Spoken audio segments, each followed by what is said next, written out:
Here we've got Apple iPhone 13, and let me show you how to change video resolution on this device. So it's quick and easy. Just open the settings at first, and once in settings, just locate camera, and here you will notice record video.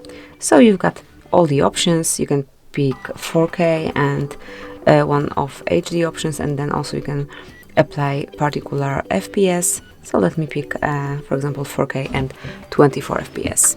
And this is it. Let's go back. As you can see, it has been applied. You can also change the record slow-mo quality, but you've got two options only here. And this is it. That would be all. Thanks for watching. Please subscribe our channel and leave the thumbs up.